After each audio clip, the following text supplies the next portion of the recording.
Okay. Okay. Just my dressing only. Just kidding. Yeah, like that. No. I understand you have a reputation to maintain, right, for the Miss Of course. Global Peace. Yeah. I think in general, as a mom, General as a mom, okay. as a role model in a way. Mm-hmm. I mean, I'm not in my 20s anymore. Mm-hmm. So there are a lot of, how could you say it? I mean, I'm not old. I'm still young. But I guess being in a role of being a mom and a teacher, a consultant, furthermore, what do you call that? A pageant queen, a reigning queen on top of that. I think, yes, there's a lot of image to uphold, but I would stand strongly for my morals and values, basically. Yeah. What are your morals and values that you uphold? The few things that I always teach my two girls, they're 4.5 and 6 now. Nice. Yeah. So I tell them, like, you can know all the things in the world, but if you don't have respect and no self-love, and if you don't have trust and love, then everything else is for naught, because I think these are some of the core values we should live by. Yeah. So, is there any interesting things that happened lately for you? Lately. I know there's a lot of things, but interesting things that might lead you to another path of your life.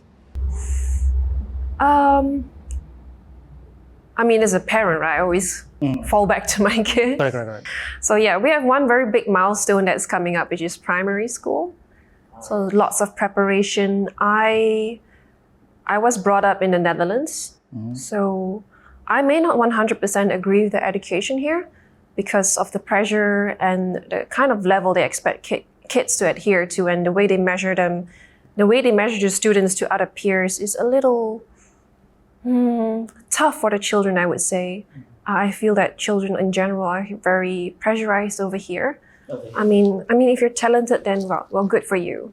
But you have a child, like, for example, my oldest, she's, in the eyes of Singapore, she's a little slow academically. Oh. But to me, I see it as she has talents in other areas. Like, she loves gymnastics, she loves to dance, Yes. to do art. And why not? Why not let her enjoy these skills that she has? She is picking up. So to me, these are some of the big milestones we're moving ahead to. Like, in the beginning of the year, she couldn't read, she couldn't write, but now she's doing all of it. And without me having to, like, sit down and drill her like 2-3 hours a day, which is not my style, basically. I know a lot of parents may not agree, but I think every child, they will learn. It's just that on their own pace. Yeah, and some need a little bit of pushing, but some don't do so well with pushing. It's really up to how you and your child work together, basically. But other than that, I've decided to take a break from my career and focus a bit on the kids. Saved up some money. I want to claim my driver's license. Yes, I'm 33, but no driver license. Long story short, basically, I pumped all my finances into the family and the home for a long time. And now is the time where I think a bit like the stages you went through, right? Yeah. Like, I want to invest on myself. And now is the time. And I'll be doing a career switch. So it's all very exciting right now. Yeah. So I've already texted you the topic of today, right? So what it takes to rise up. So that is actually the topic for Make Your Mark channel. And I was wondering, I'm very curious about this question. Many people answer it on a different perspective. So I would like to know what's your perspective on this. How to rise up, is it? What it takes. What it takes to, bad memory. I have like goldfish memory. No, really, like, really? I swear, like, I can put my glasses like 10 seconds ago and I'm like, what did it, or like call my missing phone, but it's in my hand. Yeah. I call it brain fog, but brain fog. Yeah. I think I've seen that word before. Yeah, it's not a good thing. It's not a good thing, yeah. So what it takes to rise up. Yes. But your viewers don't really know me, I guess. So Yes. how should I put it? Like there are many occasions, I think. Um, Put it in a way whereby it is your story, and take it in such a way that your story can inspire others. It can be parents, can be singles, wow, it I can think be tomorrow I mom. haven't finished. Just kidding. Part two. No. I was just kidding. It's just that, like I said, I'm still very young. But I think I've been through so many things that maybe most 50 or 60 years old may not have gone through, good and bad. I would love to summarize things for you guys as much as possible. But what it takes to rise up, basically, a little bit about the backstory of mine is that I did not grow up in Singapore. So I'm not sure, Yaya, you grew up in Singapore too? I grew up in the Lion City. Yes. Yes, in the little red dot. Yeah. Okay, so but I wasn't raised here practically. I only came back to Singapore when I was about 16 and a half, almost turning 17. Before that, I was living in the Netherlands. My main language being Dutch and everything. So I studied all the local schools over there, played with the local kids. But being Asian in Europe back in the early 90s was not all fun and flowers. Is it annoying? Is it intimidating? I would say it's the bullying and the racism. And because me and my brothers grew up in a small town, it was very prominent. Because, xenophobia. It's same as we Singaporeans when don't deny there is still this like racial difference, Yeah, so when they see Asians, and especially Chinese or like Turkish people, they're like, oh, ching chang chong, small Chinese eyes, yellow skin, and they'll like rip your school books apart, they'll puncture your bicycle tires, and we had to go to school 7, 8 click, and we were only 11, 12 on a bicycle in the winter. Can you imagine having a punctured tire and then dragging the whole bike bag? Yeah. So the bullying went on, and it really put a huge dent into my self-esteem. And I came back home, and my parents were kind of old school, and they were just like, you'll grow over it, like, you'll get stronger. Like, there was no like, how can I help you? Would you like to talk about it kind of approach? I don't blame them, because maybe that's how they were brought up. And there's nothing I can change about it. But like I said, it did leave a huge dent on me and an impression of like I can't do anything well. I always thought like I'll never find a husband, I will never find a boyfriend, I'll never get married, I'm ugly and I'm lonely and that's all I deserve, and I'm not talented.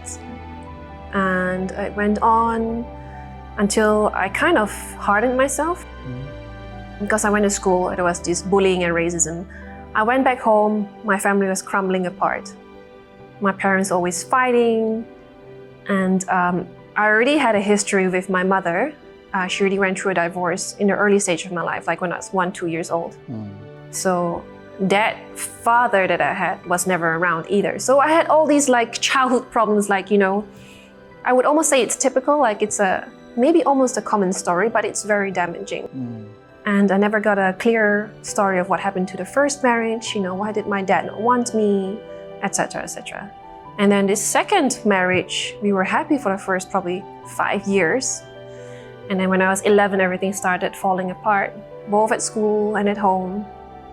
We wouldn't eat, we wouldn't sleep. It was fighting all day, screaming, shouting, hitting. And it was bad. I almost took my life. When to take a whole pack of Panadol, like a whole, I was like 14, I guess. Yeah, I was stupid, but yeah. Oh my God. It was just so deep down, like the fighting wouldn't end. And I had to take care of my brothers mentally because they were so young. I just wanted them to be not broken like I was. So it went on and on and on. And at the end, we decided to move back to Singapore in the hopes of they were, as in my stepdad and my mom, were hoping to repair the relationship basically, which was a great idea actually. So we moved back, and me and my brothers really struggled to assimilate back to Singapore because our English was fair. It was okay because we spoke English at home, but we never read English, we never wrote English. And then we came back to Singapore and everything was in English. The math, the history, everything. And I was like, oh no. Especially math. I hate math. I hate maths too. It's like all the sine or cosine, I don't know what, and the history was so different. So basically, studies for us were a huge struggle. And on top of that, they claimed that European studies were 2 years behind as compared to Singapore's local schools. So I was set back. I already passed my O-levels, so-called O-levels back in the Netherlands, but I was set back into O-levels when I came back to Singapore. Sec 3, term 3. So I had less than 1.5 years to clear my O-levels all in English. Wow. So I had to restudy everything again from Sec 1 to 3 to make sure I could catch up within less than 1.5 years. So, and in the meantime, my parents were still, instead of getting better, it was getting worse. So it was a very stressful time. And I think emotionally I hid a lot from myself as well. I just I still had to take care of my brothers. That was my mentality. I have to somehow survive this. So the grit was there, but the will to actually really live wasn't really there. And but we fast forward a couple years. Yes, I got married. Yes, my parents still, as in my stepdad and my mom, yes, they divorced at the end. But I got married. I had 2 kids, 2 beautiful kids after this marriage. And I myself also got divorced due to some communication and relationship issues as well. Things happen. I always promised my kids long ago, I knew I loved kids. So in my heart, I always had this internal, eternal kind of a promise, I won't do that to them. It won't happen to them, but it still kind of happened, I would say. But not in a bad way, because I felt that in my marriage, if let's say my partner didn't love me enough and didn't love the family enough to stay with us, then what's the point of hanging on?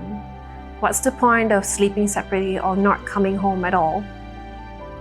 I believe that I deserve better and that my girls deserved much better, and that I can provide life without all the fighting and that's why I made the decision to still go ahead with the separation. Me and my ex both mutually agreed that this would be better. And so we did. And I've never been happier before. And what we tell the girls is that mom and dad still both love you in our own ways. We may not always agree, but it's never ever your fault. So I want to give them that feeling of stability still, even though we're not together. Because when I was a kid, I always felt oh, it's my fault. They always blamed it on the kids, or they pushed it. So we felt really lousy about ourselves. And moving fast forward again, like you say, what it takes to rise up. So I think this is part of it, realizing that there has to be an end to I don't like to think of this like a curse, my grandmother went through this, not exactly divorce, but she didn't have a good family life, a good husband in a way. And my mom went through this twice, and now I have to go through it myself. But that doesn't make me the most miserable person around. You know what I mean? Yeah. I think we deserve better, and we probably have found better. Hint, hint. Yeah. So and about the whole self-esteem thing, back to the bullying and racism.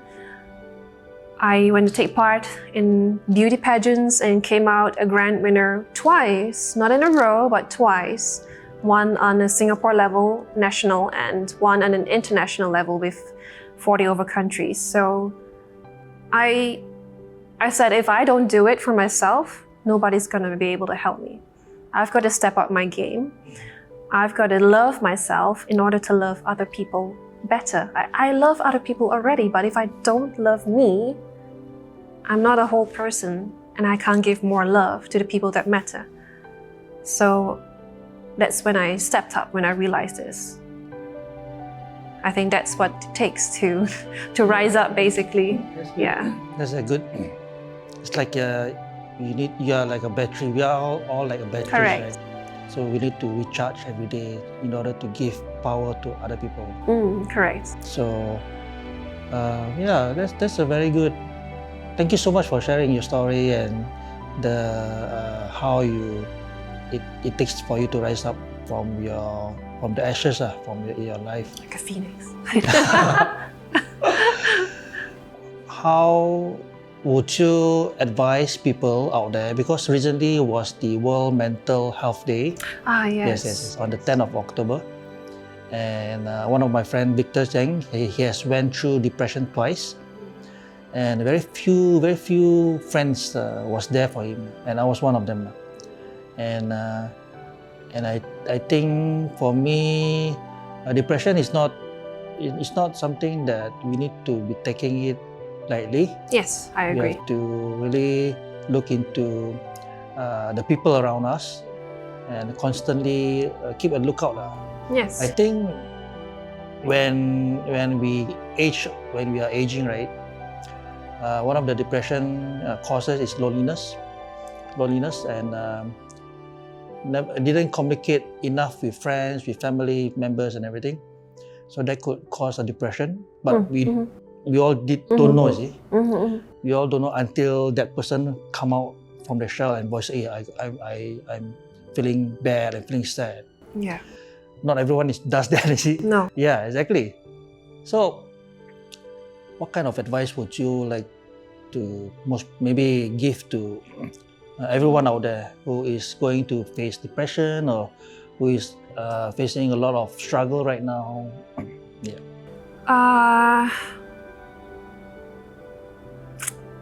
I don't know whether you've heard of postnatal depression. Postnatal depression. It's the same thing, but due to a different cause. But there are similar factors.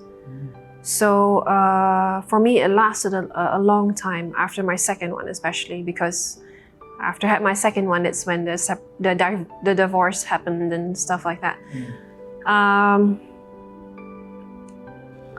I think a lot of people, I'm not sure, I'm not most of the people, I'm just one person, right? So, but this is from experience going through a bout of depressions myself as well. It just helps that I'm very stubborn, so I always somehow, climb back up. But not alone. Like you said, nobody, there are a lot of people that have depression and they don't reach out. And for me, not reaching out was part of my personality, I would say, because like I said, I'm very stubborn. And number two, I do not like to ask for help. Because since I was a kid, I've been very independent, self-sufficient, someone that didn't have needs from another person, basically, which I would not encourage, is very unhealthy. It's something like telling a kid, like a 5-6-year-old, like, oh, you're so mature for your age. But like, if a child is matured all the time, you simply have a child with no needs, which is not normal. Interesting. Yes, every child has needs. They want love, they want warmth, they want hugs, they want affection, they want attention. All these are needs. And if a child don't need all these kind of things from a parent or a caregiver, then it's not a child anymore. And I would say it's not healthy. So same goes for adults. Adults have needs too. And I'm not talking about like physical ones, like I'm more talking about like emotional, like, yes, a hug helps too, of course. But so my main point here is that for a stubborn person like me to reach out for help was a huge transformation. It was a huge jump. And I was one of the lucky ones, like you yourself. You reached out to your friends, which is great, because I always try to reach out to people as the hardest I can, because you never know who might need a listening ear, a shoulder to like lean on. You never know. And I stepped out because my friend had like a handful of friends. And like, Michelle, like if you need anything, just message us or something, or like, we can just come down. And I was all alone, taking care of the kids. No one staying with me, no family staying, no nothing basically. And then one day I felt so sick. I had like food poisoning. Somehow it just happens to me once every 2 years. And when you have bad food poisoning, it's just flat, And someone had to see the kids. I couldn't just leave them, like, it's not safe. And that's when I caved in and said, hello, I need someone. Can you just come here for a few hours? I need to lie down and just do nothing, I said. And then from that day onwards, I got less afraid in a way, or I felt less guilty for asking for support. So if there's anybody out there that feels that way, that they have reached, not just physically, like for me, it was both physical and emotional. Like I was sick, on top of that, I was also kind of depressed, and I just needed someone there, but I didn't know it myself. So do not be afraid to ask for support or help. Do not be afraid that you are relying too much during your weakest moment. What is important also, after you found that support, you have to pick yourself up again, because it still has to come from you. But it's okay to lean on someone while you do that. It's like crutches. Like once you don't need it, you set them aside and say, like, they were like your best buddy through that hardship. And don't ever forget the people after that, after you recover. Yeah. So yeah, I think that was a big learning point for me, and a turning point as well. That would be my advice, basically. Thanks. That's a good point. Very good point. Yeah. Thank you so much for coming to the studio and no problem. So this is Michelle Lim, Yes. 2 times winner for a beauty pageant for under Mrs Singapore Worldwide 2016. That is, I am the past queen for that. I'm still a catwalk trainee and public speaking coach for the future batches. If they want to sign up for my training, that is. I do public as well if you want to. Self-advertising. No, but then I'm the reigning queen for Mrs World Peace 2021. Yeah. just recently. So congratulations to you. Thank you. Yeah. So I just asked her if she wants to go for another beauty pageant. No. No, not that I don't enjoy it, but I prefer coaching people. Mrs World Peace came out in beginning of 2021. It was still pandemic/endemic. So, and the organizer was like, "Oh, Michelle, like I think you'll be a good fit for this. Like, would you like to try out?" And I said, "Yeah, like I want to support you." And it was a total virtual pageant. It was so cool. I was like, "Yeah, it will be a great experience." Yeah, everything was online. So we had to do our own, like all my not audition videos, like my talent round videos, my introduction, Q&A, everything I had to like self-video, edit on my phone. I didn't have a laptop back then. So I was doing everything from my phone, and it was quite an experience. And I think I learned a lot through that, like angles and lighting and, voice overing. Is that even a verb? Okay. Yeah. Yeah. So, yeah, thank you so much, Yaya, for having me. It's we've known each other since that night.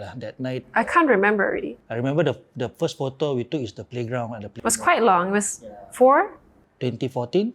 No, 2016? I think I was out already, right? Yeah. So it was 2017, 2018, probably around. 2018. 2018. I think it's 2018, so it's 4 years ago. Yeah. Yeah. Then after that, we didn't keep in touch with each other for quite some time. Just on Facebook.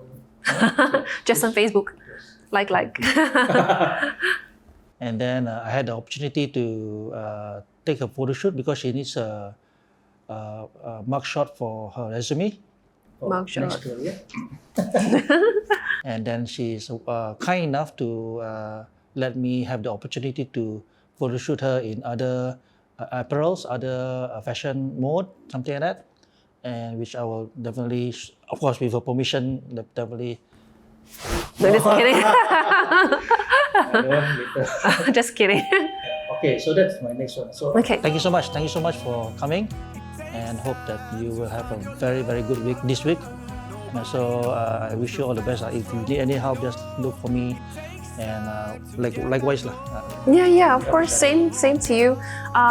If any of you need any mental support or anything, or a moral booster or anything, you can always find me on Instagram. My Instagram handle is MIXUEWR.